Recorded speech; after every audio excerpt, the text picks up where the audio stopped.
Hello बच्चों, तो आज की वीडियो होने वाली है बहुत ही खास, क्योंकि आज हम बात करने जा रहे हैं फादर ऑफ एवोल्यूशन, जिनका नाम है चार्ल्स रॉबर्ट डार्विन। अब इन डार्विन साहब को जो फादर ऑफ एवोल्यूशन बोला जा रहा है, इतना बड़ा खिताब मिल रहा है, फादर की उपाधि मिल रही है, तो आखिर इन डार्विन साहब ने ऐसा क्या काम कर दिया जिसकी वजह से इनको इवोल्यूशन का फादर बोला जा रहा है। तो देखो बेटा, इन्होंने एक बुक पब्लिश करी 1859 में।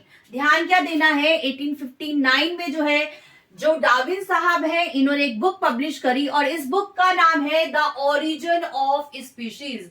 1859 में आपकी एक बुक पब्लिश करी गई, ओरिजिन ऑफ स्पीशीज, जिसमें जो डार्विन साहब हैं, इन्होंने एक कॉन्सेप्ट को जो है, जिसको बोला जाता है नेचुरल सिलेक्शन, ठीक है, इस नेचुरल सिलेक्शन को डिफाइन किया। सुनने में ये नाम जो है बहुत ही इजी सा लगता है कि यार नेचर ने सिलेक्ट करना, दैट इज नेचुरल सिलेक्शन। जैसे हम बोलते हैं ना भगवान की मर्जी थी, है ना। कई बार कुछ इस तरह की चीजें होती हैं तो हम क्या बोलते हैं कि यार ये तो भगवान की मर्जी थी तो हो गया। तो अकॉर्डिंग टू दिस, जो डार्विन की जो ये थ्योरी है, यानी जो इन्होंने बुक पब्लिश करी थी द ओरिजिन ऑफ स्पीशीज, ये भी बेस्ड है नेचुरल सिलेक्शन पर। सुनने में बहुत ही इजी है कि हाँ, कुछ नहीं, नेचर ने चीजों को सिलेक्ट किया। लेकिन बेटा, इस छोटे से जो ये बहुत ही सिंपल सा जो ये वर्ड है नेचुरल सिलेक्शन, इस नेचुरल सिलेक्शन के पीछे बहुत सारे जो थे कॉन्सेप्ट बेस्ड थे। क्योंकि जो डार्विन है बेटा, इन्होंने बहुत सारे आइलैंड को विजिट किया और बहुत सारे फ्लोरा और फौना पे स्टडी किया, राइट। तो इन्होंने उन एक्सपीरियंसेस को कलेक्ट किया और अपनी बुक जो है ओरिजिन ऑफ स्पीशीज में जो है, ये सारे के सारे एक्सपीरियंस के बेस पर जो है इन्होंने नेचुरल सिलेक्शन एक टर्म दिया, ठीक है। तो अगर आपका क्वेश्चन आ जाए एमसीक्यूज में या वन वर्ड में बेटा कि natural selection is given by, तो आप छुट्टे सा लिख दीजिएगा चार्ल्स रॉबर्ट डार्विन, ठीक है। डार्विन साहब हैं, इन्होंने नेचुरल सिलेक्शन दिया, ठीक है। क्या दिया? Natural selection. इनकी बुक का नाम है, तो बुक का नाम दे देंगे ओरिजिन ऑफ स्पीशीज। कौन से ईयर में दिया? 1859 में दिया। मोस्ट ऑफ द टाइम मैं देखती हूँ कि बच्चे मोस्टली कंफ्यूज रहते हैं लेमार्क को और डार्विन को लेकर। तो बेटा, नेचुरल सिलेक्शन जो है वो आपके डार्विन साहब ने ही दिया है। तो देखते हैं कि जो नेचर का जो सिलेक्शन है वो किस पे बेस्ड है, ठीक है। यानी जो डार्विन साहब है, इन्होंने किस वे में इसको एक्सप्लेन करने की कोशिश करी। तो देखिए बेटा, इन्होंने एक फर्स्ट कॉन्सेप्ट दिया, दैट इज वेरिएशन। वेरिएशन का मतलब होता है वैरायटी, ठीक है। किसी भी एक फैमिली के अंदर कोई भी दो इंडिविजुअल सेम नहीं हो सकते, दैट इज वेरिएशन। आपको वैरायटी देखने को मिलती है, ठीक है। तो बेटा देखिए, इस यूनिवर्स में जितने भी ऑर्गेनिज्म होते हैं, उन सबके पास पावर होती है ओवर प्रोडक्शन की, ठीक है। क्योंकि उन सभी ऑर्गेनिज्म का जो रेट होता है, फर्टिलिटी रेट, वो बहुत हाई होता है। देखिए, इन्होंने कुछ एग्जाम्पल दिए, इसमें एक एग्जाम्पल था आपका ऑयस्टर। तो अकॉर्डिंग टू दिस थ्योरी, जो हमारा ऑयस्टर है, ठीक है, वो 60 to 80 मिलियन एग्स जो है वो हैच करता है। अब आप देखो बेटा कि अगर ऑयस्टर 80 मिलियंस की बात करनी हो, ठीक है, अगर वो अंडे देता है और अगर हर एक अंडे से जो है बेटा एक ऑयस्टर निकले और फिर दोबारा से जो ऑयस्टर जो है, जो बना हुआ ऑयस्टर एग से जो बन के आया है वो ऑयस्टर, अगर वो भी इसी तरह से अपने नंबर को इंक्रीज करता रहे बेटा, यानी रिप्रोडक्शन करता रहे, तो आप देखो बेटा, इस अर्थ पे तो सिर्फ और सिर्फ हमें ऑयस्टर ही मिलेंगे। लेकिन क्या आपको सब जगह ऑयस्टर देखने को मिलते हैं? नहीं। के साथ साथ इन्होंने एक और एग्जांपल भी दिया पैरामीशियम का। बेटा, जो ये पैरामीशियम है, ये 48 आवर्स में 3 टाइम जो है डिवाइड करता है, ठीक है। पैरामीशियम सिंगल सेल ऑर्गेनिज्म होता है, तो ये 3 टाइम डिवाइड करता है 48 आवर्स में। सेम इसी तरह से अगर हमारा ये पैरामीशियम जो है बेटा, ये भी डिवाइड करता रहे इसी तरह से, तो बच्चे आपको इस अर्थ पे तो सिर्फ और सिर्फ पैरामीशियम ही देखने को मिलेंगे। इसी तरह से इन्होंने एक एलिफेंट का एग्जाम्पल भी दिया और उन्होंने बताया जैसे कि एलिफेंट जो है एक स्लो ब्रीडर है, ठीक है। यानी अपने 90 साल की उम्र में मेरे बच्चे ये सिर्फ 6 बच्चों को ही प्रोड्यूस कर सकता है, ठीक है। तो ये क्योंकि स्लो ब्रीडर है, लेकिन स्टिल अगर इस तरह से ये हर एक जो एलिफेंट है वो अपने बच्चों को प्रोड्यूस करे, चाहे वो अपनी लाइफ स्पैन में 6 बच्चों को ही, 6 बच्चों को ही जन्म दे सके, तो आप देखेंगे कि अर्थ पर जो है आपको सिर्फ और सिर्फ जो है एलिफेंट एलिफेंट ही देखने को मिलेंगे। लेकिन क्या ऐसा होता है? ऐसा तो कभी नहीं होता कि हमें पूरे अर्थ पर जो है एक ही स्पीशीज को देखने को मिले। ठीक है बेटा, तो इसका मतलब क्या हुआ? इसका मतलब ये हुआ कि नो डाउट फर्टिलिटी रेट हर एक ऑर्गेनिज्म का बहुत हाई है, बट स्टिल हर एक स्पीशीज में आपको जो नंबर है वो कांस्टेंट ही देखने को मिलते हैं। तो इसके साथ जो है इन्होंने इसको एक्सप्लेन करने के लिए एक दूसरा टर्म लिया बेटा, that is struggle for existence. बहुत इंपॉर्टेंट है बेटा ये स्ट्रगल फॉर एग्जिस्टेंस। तो देखो बच्चे, जैसे ही कोई ऑर्गेनिज्म जो होता है, जब किसी भी ऑर्गेनिज्म का बर्थ होता है, ठीक है, तो जैसे ही कोई बच्चा जन्म लेता है तो जन्म के साथ साथ ही आपकी फाइट शुरू हो जाती है, आपका कंपटीशन शुरू हो जाता है, आपके खाने को लेकर, आपके स्पेस को लेकर और आपके क्लाइमेट को लेकर। क्योंकि जो भी ऑर्गेनिज्म डेवलप होगा, ग्रो करेगा बेटा, उसको अपने रहने के लिए जगह चाहिए, उसको खाना चाहिए। ठीक है, तो यानी एक कंपटीशन स्टार्ट हो जाएगा। क्या ये कंपटीशन सिर्फ फैमिली में होगा? जी नहीं, ये कंपटीशन सिर्फ फैमिली में ही नहीं बल्कि अदर स्पीशीज के साथ भी होगा। ठीक है, यानी किसके लिए? इसका मतलब ये हुआ कि हर एक ऑर्गेनिज्म को सर्वाइवल के लिए बेटा स्ट्रगल करना पड़ेगा। और ये स्ट्रगल किस लिए है? For existence. ठीक है, तो दिस इज डार्विन कॉन्सेप्ट की उन्होंने एक्सप्लेन किया कि हर एक ऑर्गेनिज्म को जिंदा रहने के लिए स्ट्रगल करना पड़ेगा, अपनी एग्जिस्टेंस के लिए जो है स्ट्रगल करना पड़ेगा। और यही वजह है कि यहाँ पर एक कंपटीशन रहेगा हर एक ऑर्गेनिज्म में, हर एक स्पीशीज में। अब देखिए बेटा, जो इस स्ट्रगल में जीत जाएंगे यानी वही सिर्फ एग्जिस्ट कर सकते हैं। ठीक है, इस स्ट्रगल में यानी इस कंपटीशन में, इस रेस में जो ऑर्गेनिज्म जीत जाएंगे जो है, वही जो ऑर्गेनिज्म है वो जिंदा रहेंगे। अदरवाइज वो ऑर्गेनिज्म जो इस रेस में जीत नहीं पाएंगे, दे विल नॉट सर्वाइव। और यही वजह है कि जो नंबर है हमेशा स्पीशीज का यानी ऑर्गेनिज्म का वो कांस्टेंट रहता है। इसका मतलब ये नहीं है कि जितने ऑर्गेनिज्म बर्थ लेंगे उन सबका जिंदा रहना, उन सबका एग्जिस्टेंस होना इंपॉर्टेंट है या कंपलसरी है। सिर्फ उस रेस में वही जीत पाएगा जो कि अपने आप को फिट रख पाएगा।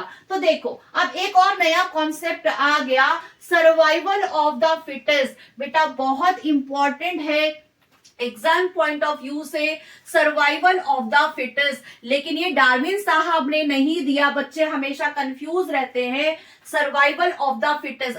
लेकिन जो ये सर्वाइवल वाला कॉन्सेप्ट है यानी सर्वाइवल ऑफ द फिटेस्ट, ये गिवन किया यानी ये दिया गया आपके हर्बर्ट स्पेंसर साहब ने। ठीक है, डार्विन को टिक मत कर देना, स्पेंसर साहब ने, हर्बर्ट स्पेंसर साहब ने जो है एक नया कॉन्सेप्ट दिया इसके लिए। उन्होंने कहा सर्वाइवल ऑफ द फिटेस्ट, यानी उस स्पीशीज में, उस कम्युनिटी में जो भी फिटेस्ट होगा, जो भी पक्के से अच्छे से सब चीजें कर पाएगा, वही इस लाइफ में एग्जिस्ट कर सकता है, वही इस नेचर में एग्जिस्ट कर सकता है। ठीक है, तो ये किसने दिया? आपका हर्बर्ट स्पेंसर ने दिया फिटेस्ट वाला कॉन्सेप्ट। ठीक है, लेकिन स्ट्रगल फॉर एग्जिस्टेंस किसने दिया? ये डार्विन ने दिया। तो इसमें कोई भी कंफ्यूजन नहीं होना चाहिए। तो आई होप सो कि अभी आपको स्ट्रगल फॉर एग्जिस्टेंस समझ में आ गया होगा। तो चलो अब बात करते हैं। देखो बेटा, जैसे मैंने अभी आपको बताया कि यहाँ पर वेरिएशन हो रहा है, आपकी कोई भी जो स्पीशीज है इंडिविजुअल के बीच में आपको वेराइटी देखने को मिलती है। तो जो वेरिएशन होते हैं बेटा, ये 2 टाइप्स के होते हैं। कुछ वेरिएशन जो होते हैं वो हार्मफुल होते हैं, जबकि कुछ वेरिएशन जो होते हैं वो एडवांटेजेस होते हैं। अब देखो, अगर वेरिएशन हार्मफुल है तो क्या वो इंडिविजुअल इस नेचर में सरवाइव कर पाएगा? बिल्कुल नहीं कर पाएगा। ठीक है, जबकि अगर वेरिएशन एडवांटेजियस है यानी वो बेनिफिट दे रहा है उस ऑर्गेनिज्म को बेटा, तो वो इस सोसाइटी में, इस नेचर में सरवाइव कर पाएगा। अब देखो बेटा, जो सरवाइव कर ही नहीं रहा है तो क्या वो मीटिंग करेगा? बिल्कुल नहीं करेगा। ये जिंदा ही नहीं रहेगा तो मीटिंग कैसे करेगा? और जब वो जिंदा ही नहीं है, मीटिंग ही नहीं हुई, तो क्या उसके बच्चे बनेंगे? नहीं, वो बच्चों को भी प्रोड्यूस नहीं करेगा। तो क्या मैं ये नहीं कह रही हूं कि नेचर में उन स्पीशीज का एग्जिस्टेंस ही खत्म हो जाएगा। सिर्फ और सिर्फ जो एडवांटेजियस वेरिएशन आपको मिल मिल रहा है वही आपस में मेटिंग करेंगे और उन्हीं के ही बच्चे बनेंगे। और क्योंकि उनके ही बच्चे बनेंगे तो कहीं ना कहीं वही जीन्स जो कि अच्छी वैरायटी वाले जीन्स हैं, जो कि एडवांटेजियस जीन्स हैं, वो ट्रांसमिट हो जाएंगे उनके बच्चों में। और अगेन ठीक है, ये किसको कॉज करेंगे बेटा, ध्यान रखना, ये कॉज करेंगे हेरिडिटी को, क्योंकि वो पेरेंट्स से ट्रांसमिट, यानी ये अच्छे जीन्स जो हैं, जो कि अच्छी वैरायटी वाले थे, वो ट्रांसमिट हो जाएंगे किस में, न्यू जनरेशन में, और ये कॉज करेंगे हेरिडिटी को। तो डार्विन साहब ने अपनी बुक में, जो कि बुक थी ओरिजिन ऑफ स्पीशीज, उसमें इन सभी कॉन्सेप्ट को बहुत ही अच्छे से एक्सप्लेन किया। जिस तरह से मैंने प्रीवियस वीडियो में आपको लेमार्क का कॉन्सेप्ट बताया था जिराफ के हेल्प से, बेटा डार्विन ने बताया कि लेमार्क साहब ने जो ये एग्जाम्पल दिया है जिराफ का, नो डाउट बहुत ही अच्छा एग्जाम्पल दिया है और मैं मानता हूं बिल्कुल करेक्ट भी है। लेकिन मैं ये कहता हूं कि जो एग्जिस्टेंस हुआ, जो ये लॉन्ग स्पीशीज जो हमारे पास जिराफ की आई है, वो नेचुरल सिलेक्शन की वजह से आई है। क्योंकि जो शॉर्ट नेक वाले जो जिराफ उस टाइम पर बचे भी होंगे बेटा, वो तो सरवाइव कर ही नहीं सकते, नेचर उनको सिलेक्ट करेगी ही नहीं, क्योंकि हमेशा वही ऑर्गेनिज्म सर्वाइव करता है जो कि फिटेस्ट, और स्पेंसर साहब ने ऑलरेडी बता दिया है। ठीक है, तो क्या शॉर्ट नेक वाले ऑर्गेनिज्म जो है, यानी ऑर्गेनिज्म मतलब जिराफ जो है, क्या वो सरवाइव कर पाए होंगे? वो सरवाइव करेंगे ही नहीं। और जब उस शॉर्ट हाइट वाले, जो शॉर्ट नेक वाले जिराफ है ही नहीं, तो क्या उनके बीच में मीटिंग पॉसिबल है?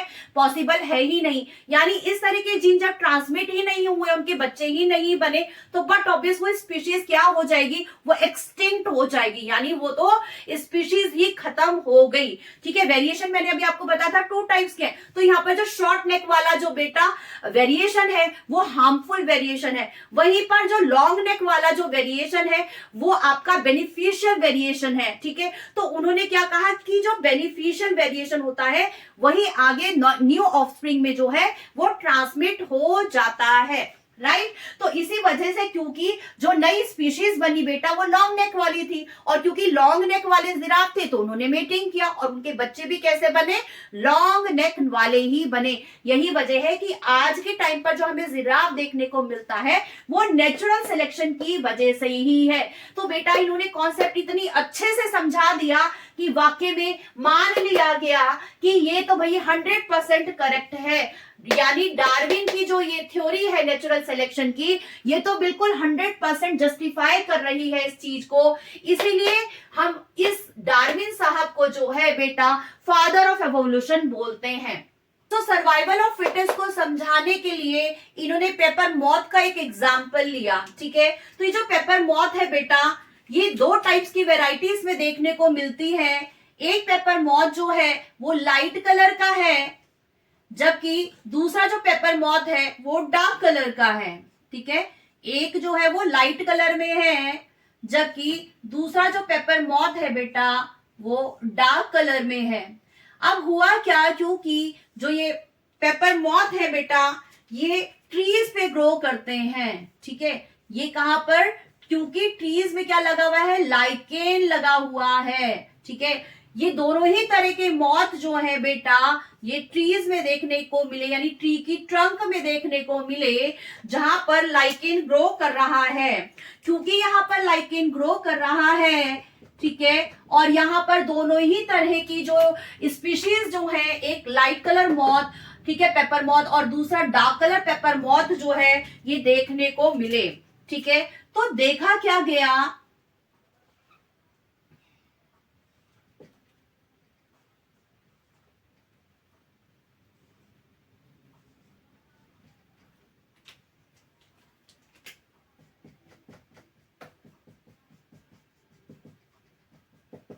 डार्क कलर की मौत भी जो है देखने को मिले। तो होता क्या है, नेचुरल सिलेक्शन की वजह से या survival of the fittest concept को समझाने के लिए जो है ये दोनों ही मौत जो है बेटा ये लाइकेन पे ग्रो कर रहे हैं उस कंडीशन में जिस टाइम पर इंडस्ट्रियलाइजेशन नहीं हुआ है। इट इज अराउंड 1820 से पहले की बात हो रही है। ठीक है, अब देखो बेटा, क्योंकि ये लाइट कलर के मॉथ हैं और लाइकेन भी जो है इसी की ही सेम टोन में है, तो इसका मतलब ये है कि ये मॉथ तो जो हमारा शिकारी है उसको दिखेंगे ही नहीं। इंडस्ट्रियलाइजेशन से पहले जो है हमें ये लाइट कलर की मौत की जो वैरायटी है वो ज्यादा देखने को मिली, ठीक है, जबकि जो डार्क कलर की मौत की वैरायटी है बेटा वो देखने को कम मिलती थी। क्यों? क्योंकि जो लाइट कलर के जो मौत है बेटा वो लाइकेन के साथ मर्ज हो गए, वो जो शिकारी है उसको दिखते ही नहीं थे, जिसकी वजह से ये जो दूसरी तरह की जो स्पीशीज थी जो कि डार्क कलर के मौत थे बेटा, पेपर मौत थे, वो दूर से ही शिकारी को दिख जाते थे और नो डाउट वो इसको खा लेते थे। अब देखो, क्योंकि इन्होंने इसका शिकार कर लिया तो बट ऑब्वियस है कि हमारे पास डार्क कलर की मौत का जो नंबर होगा वो हमेशा कम होगा। लेकिन ये कब की बात है? बिफोर इंडस्ट्रियलाइजेशन, ठीक है, ये मैनचेस्टर एरिया की बात है। लेकिन हुआ क्या बेटा, जिस टाइम पे इंडस्ट्रियलाइजेशन हुआ तो बहुत सारी इंडस्ट्रीज बनी, ठीक है। अब क्योंकि इंडस्ट्रीज बनेंगी तो पॉल्यूशन होगा ही होगा। हुआ क्या, उस कंडीशन में ये ट्रीज वही थे, ठीक है, पेड़ वही थे, लेकिन अब क्या हुआ, स्मोक की वजह से यहाँ पर जो है सारा का सारा जो स्मोक है बेटा वो ट्री की ट्रंक पर जो है वो क्या होने लगा, इकट्ठा होने लगा। अब क्योंकि ट्री की ट्रंक पर वो इकट्ठा होने लगा कि जो स्मोक है बेटा वो लाइकेन्स के ऊपर क्या होने लगा, डिपोजिट होने लगा, जिससे हमारे सारे लाइकेन्स जो हैं वो यहाँ पर खत्म होने लगे, ठीक है। तो लाइकेन्स यहाँ पर अब डेवलप हो ही नहीं रहे हैं क्योंकि यहाँ पर सारा का सारा स्मोक आकर जो है वो डिपॉजिट हो गया है। उस कंडीशन में क्या हुआ बेटा, जो हमारे, ठीक है, अभी स्पीशीज तो दोनों ही थी, लेकिन आफ्टर इंडस्ट्रियलाइजेशन क्या हुआ बेटा कि जो हमारी स्पीशीज जो अभी तक बहुत अच्छे से ग्रो कर रही थी लाइट कलर के होने की वजह से, लेकिन अब जो पासा है बिल्कुल पलट गया। अब क्या हुआ कि हमारा वो मौत जो कि डार्क कलर का था बेटा उसको बहुत फायदा हो गया। क्यों फायदा हो गया? क्योंकि अब जो शिकारी है वो तो पहचान ही नहीं पा रहा है कि भैया मेरा शिकार कहां पर है, लेकिन ये जो लाइट कलर के मौत है वो उसको दूर से ही दिख जाते हैं और वो इन पर अटैक कर लेता है, ठीक है। क्यों इस पर ये अटैक नहीं करेगा? क्योंकि वो तो उसको दिख ही नहीं रहे हैं। यानी नेचर ने सेलेक्ट कर लिया बेटा इंडस्ट्रियलाइजेशन से पहले, जहां पर अभी आपको ये वैरायटी यानी लाइट कलर की वैरायटीज पेपर मॉथ की देखने को मिल रही थी, इंडस्ट्रियलाइजेशन के बाद जो है आपको डार्क वैरायटी जो है वो देखने को मिलती है। अब देखो एग्जिस्टेंस किसका होगा, बहुत ऑब्वियस डार्क वैरायटी का एग्जिस्टेंस होगा। अब डार्क वैरायटी आपको देखने में मिलेगी और लाइट वैरायटी जो है बेटा धीरे धीरे क्या हो गई, एक्सटिंक्ट हो गई। तो इसका क्या मतलब हुआ कि डार्विन साहब ने जो है अपना नेचुरल सिलेक्शन वाला जो ये कॉन्सेप्ट है बहुत ही अच्छे से क्रिस्टल क्लियर कर दिया। लेकिन हाँ, इस पेपर मॉथ का जो साइंटिफिक नेम है वो तो जान लीजिए, इसका साइंटिफिक नेम है बिस्टन बेक्यूलेरिया, ठीक है, ध्यान दीजिए, ये आपको एमसीक्यूज में भी पूछा जा सकता है। So this scientific name is Biston बेक्यूलेरिया।